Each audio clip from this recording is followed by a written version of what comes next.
I remember the knocking first, the kind that barely qualifies as sound. 3 frail taps that felt more like a plea than a summons.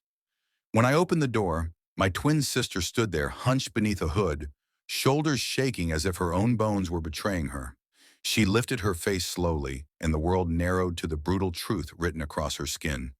Her lip was split, bruises spilled like shadows down her jawline, and in her eyes where warmth and mischief once lived, there was only terror. My breath stalled in my chest.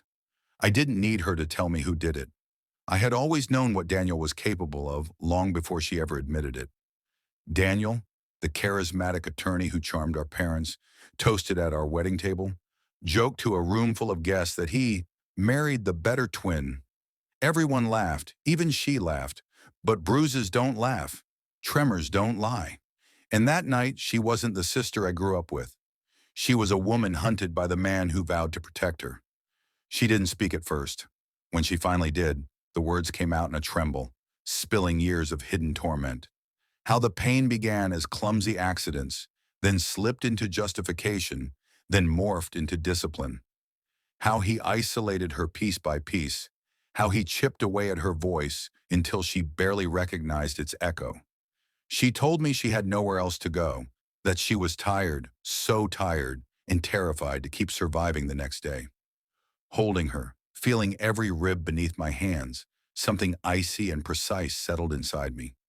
People always said we were mirror images. Same eyes, same voice, same birthmark just below the collarbone. But we'd grown into different reflections of the same face. She carried gentleness like a second skin.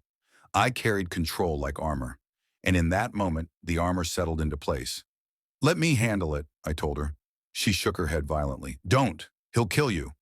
"No," I murmured. "He'll finally see you." The plan didn't come as a lightning bolt. It arrived in sharp, deliberate fragments, memories of his habits, his arrogance, his blind spots. He was predictable. That was his downfall. By the weekend, she was hidden safely in a quiet shelter, and I became her. I slipped into her world, her clothes, her scent, her quiet footsteps. Daniel never questioned it. Men drunk on control rarely look closely at the things they believe they own.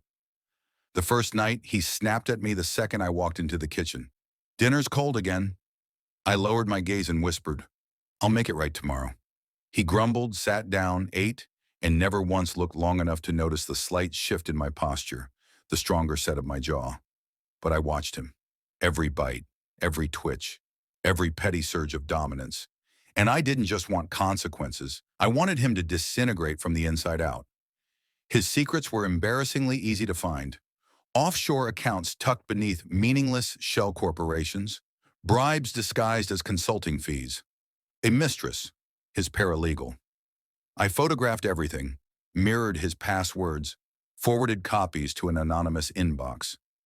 The truth became ammunition. Then I began the unraveling. I changed his phone passcode, just 1 digit off, moved his cufflinks, shifted appointments on his calendar, seeded my own neck with faint marks he couldn't explain.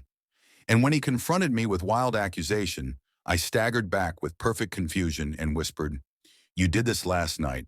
Don't you remember?" The crack was visible, the first fracture in the facade he worshipped.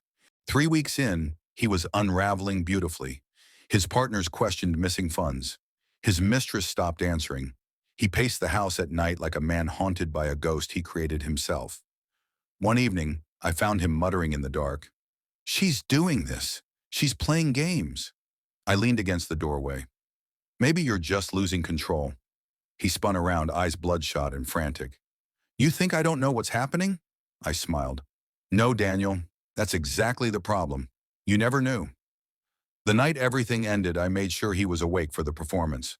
I wore her favorite blue dress, the one he banned because someone once complimented her in it. He blinked in confusion. "Why are you wearing that?" "For the police," and I said softly. Before he could form a question, I held up the phone already recording and played back weeks of his own voice.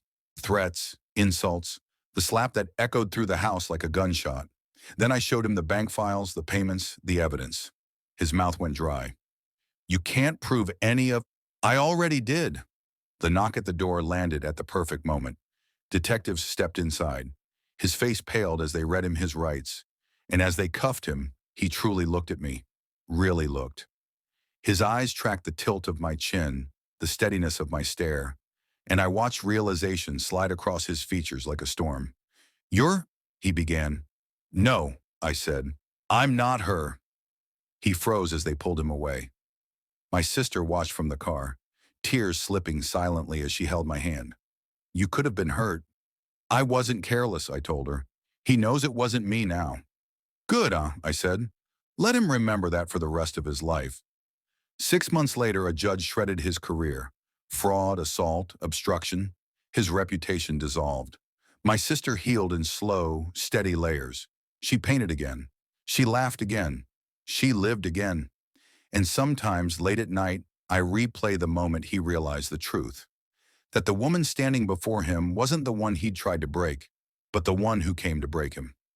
He asked me that night, just before the door closed on his freedom, "What did you do?" "Save her." I leaned in, whispering so only he heard, "No, I replaced her." And he never forgot.